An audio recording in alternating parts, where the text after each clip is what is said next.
What I have here is a little example that I usually test students with after we've done a bit of this.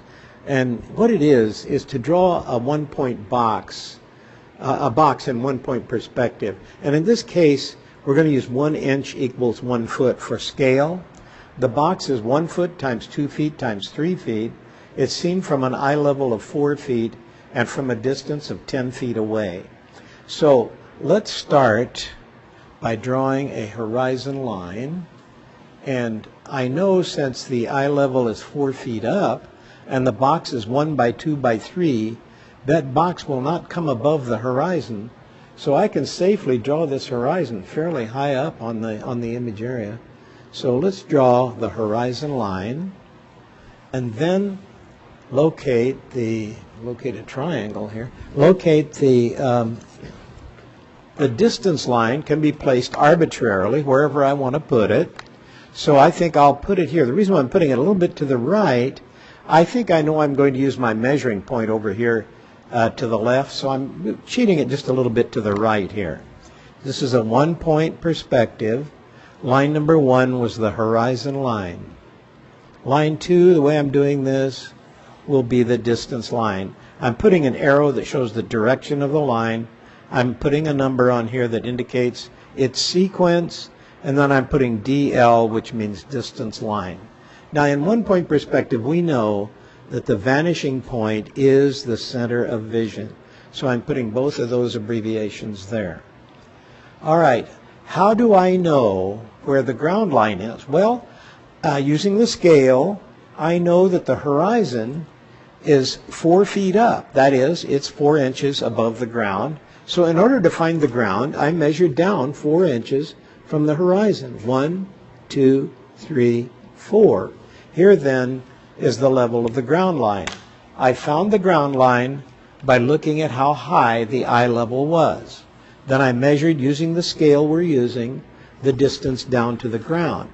So this then is step 3, which is the ground line. Now to locate the station point, I know that the view distance that I gave here was 10 inches. That's measured from the center of vision vanishing points. Again, it actually represents a line coming out in perspective like this, straight to our eye. But again, because we can't draw in the air, what I do then is fold that line down and draw it on the paper 10 units down. This is using the scale of 1 inch equals 1 foot. This is the station point. This is step 4, and it's 10 inches. Or let's use 10 feet, meaning 10 inches in scale here. So we have then this 10-foot station point. Now, by drawing from there a 45-degree angle up to the horizon, I can find the measuring point by drawing a 45-degree angle up to the horizon from here. Gives me the measuring point. Now, the easy way might be, in this case, to just know that a 45-degree angle has 2 equal sides. If you don't have a 45-degree triangle, all you need to do is measure this distance and measure it over here, and that will give you the measuring point. Now remember that definition we said. A measuring point is a point on the horizon, the same distance from the vanishing point that the station point is from the vanishing point. So in a way, in doing this, you may not even need to find the station point. If you could just start here and just measure 10 inches out, you've got the measuring point. But we want you to understand the theory, so we've gone ahead and drawn all this other stuff in here too. But know then that this is 45 degrees and that this side is equal to this. The two sides of a 45-degree triangle are equal. Now I'm going to draw the front surface of this box. It can be drawn anywhere along the ground line that I want to put it. It doesn't have to touch that distance line. So let's say I'm going to make it here, and I'm going to make it 2 feet wide right here. I'm measuring 2 feet, and I think I'll make it only 1 foot tall. So drawing the front surface of this, I come up to 1 foot, and I'm drawing the better triangle here. Drawing the two sides of this front surface of this box. I'm drawing a vertical here and a vertical here. This gives me a 1 foot by 2 foot object. So I call that step 6. Just drawing that front surface I call step 6. Step 7, I like to, oh, by the way, I should have numbered this 45-degree angle was line 5, excuse me. Now I'm going to draw step 7 by drawing from all four corners of this front surface to the vanishing point, and I'm going to call all of these lines step 7. What they are is lines that are parallel to each other but not parallel to the picture plane, therefore they converge to the vanishing point. So those lines are all step 7, okay? And I'm putting arrows indicating their direction. Now step 8 will measure the depth of this, and it's going to be 3 feet wide, so I'm going to start 0, 1, 2, and 3. Number 3 would be about right here. Now drawing from 3 to the measuring point like this will give me the depth of this object. What I'm doing here is I'm using this 3 feet to measure 3 feet here. This is equal to this. Once again, it's a 45-degree triangle laid down flat. So I'm using this 3-foot line to measure this 3-foot line here. Now what I'm doing is going up to that point that I found and making there a horizontal line. By the way, this last line I made that gave the measurement was step 8. Step 9 will be to draw the back surface of this object. So here then I'm drawing the verticals that represent the side of the back face, and then a line across here gives me. So there is a box 2 feet wide, 1 foot high, and 3 feet deep. Notice that in order to get 3 feet here, I can't measure from here. I have to come all the way over to 3. Now it's important that when you draw this, you draw back to the line you started the measurement on. So I started the measurement here, 0, 1, 2, 3, and then I'm drawing toward the measuring point till I come to the line I started on. If I draw to here, that is not 3 feet. That would only be 1 foot, see? 1 foot coming back to here. So now I have drawn a box 1 by 2 by 3 feet seen from an eye level of 4 feet. See, I came down to the ground 4 units. Then I measured it from a distance of 10 feet, comes down here. 10 inches is equal to 10 feet. 45-degree angle up gave me the measuring point. That was step 5. Step 6, I selected where I want to put the front of the box. Wherever I want to put it along the ground line. I can put it over here, here, anywhere I want to put it. If you get too far away from the center of vision, you're going to get too much distortion. So you'd like to stay in here within reason, within close enough to the center of vision to get an undistorted image. So step 6 was to draw the front surface. Step 7, I drew lines from all 4 corners to the vanishing point. Step 8 then, I measured this line right here by measuring this way, 1, 2, 3, and drawing from the 3 to the measuring point till it touched this line. That gave me 3 feet of depth. Then at that point I did step 9, which is to draw the back surface. So in 9 steps I have that. Let's see what else. What I've just done then is to do a 1-point box, which I usually use for a test that I'm doing in the class that I teach. I'm going to show here this next thing, repeating rectangles 3 different ways. So the thing about a rectangle, it's different than a square in that a rectangle doesn't have all equal sides. So let's see how that works. I'm going to repeat rectangles 3 different ways. Here then is the horizon line, and here is a rectangle. Again, I've arbitrarily decided that the depth of this rectangle is not equal to the width, therefore this is not a square. This is a rectangle.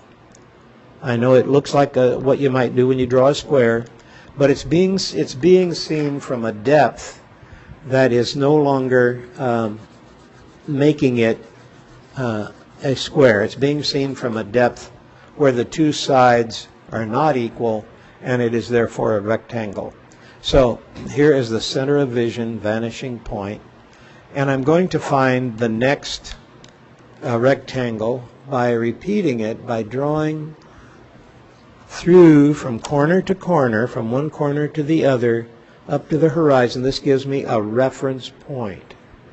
Now, using that reference point, I'm going to find another rectangle. It's not a measuring point. I know it looks like a measuring point, but it is not. Now I'm finding the second rectangle here. Now what I did was I used this side to measure this side here. Now I'm going to measure another one, starting here in the blue, drawing again to that reference point. I'm finding another rectangle this deep. So how is it different from the squares? Well, if I were to draw the two sides of this coming up like this, let's get some of this other stuff out of the way that we no longer need here, and then draw this other side, knowing that this is not equal in width and depth. So let's say here is the first rectangle. What I'm doing is I'm drawing lines from corner to corner like this. Let's carry this line on up and carry this line on up. What I'm doing is I'm drawing a line from this corner parallel to this line here like this, and this gives me the next rectangle right here. So what I've done then is this red right here. Remember I used this red down here, and I've repeated it by making these parallel lines. Now it's not a square because you see this is not a 45-degree triangle. In order for it to use this side to measure this side, I have to use a 45-degree triangle. So what I've done here is I've used this side here to measure this side. And I did it again in blue, which I don't think we have room to get in here. Let's just stop it there. Okay, so that is one way of repeating rectangles, by using a reference point on the horizon. Another way is like we showed when we did the situation where we had boxes. We're repeating boxes. Let's do that again here. Let's pick a horizon. I hope there's not too many drawings going on here.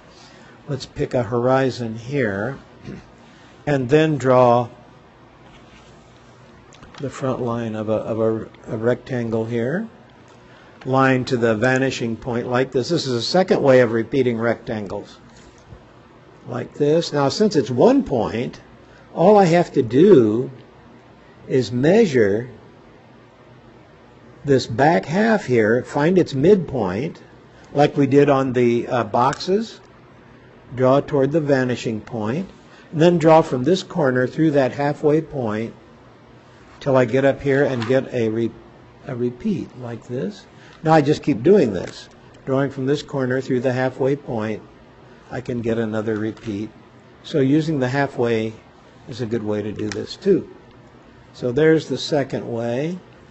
Now the third way, I'm going to show it in two-point perspective. So let me clear a way where we can do that. This is repeating rectangles three ways. The third way will be in a two-point situation. So let's use a horizon line.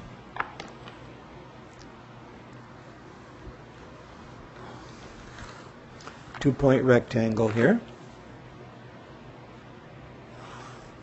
Now remember, when we did the one-point rectangle, we were able to measure the back half of that first rectangle and just find its halfway point. In two-point, we can't do that because, as you know, there's foreshortening in two-point perspective in both directions, to the left and right vanishing point. That means one half of that rectangle will be visually bigger than the other. One way we can do that, though, is to draw diagonal lines from corner to corner inside this rectangle and find its center. And whoops, that line didn't go all the way. Let's draw from that center to the vanishing point like this. This then divides this into a perspective halfway point. Now I know the vanishing points are close, so it's a little distorted, but I think we can live with it. Let's draw from this corner through the halfway point to get the next rectangle, which would be right here. Draw from the vanishing point this way. Here's the next one. Let's get another one from this corner through the halfway point. And draw from the vanishing point here. Do another one, this corner through the halfway point. Gives another one. So I've repeated three rectangles. You see 1, 2, 3, actually 4. Well, repeated it 3 times. So what I need to maybe notice is the location. If I were to follow these on out, what I probably will get as a way of checking this is just by going to a common point here like that. Anyway, so there I've repeated rectangles the third way, which is a 2-point perspective. All right, I want to do one more thing that's a little bit complex here, and that is I want to draw something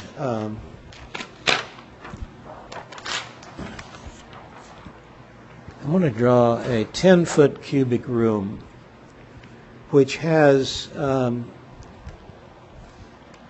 10-foot cubic room. I'm trying to find my, oh, there it is, my scale. And I'm going to do it by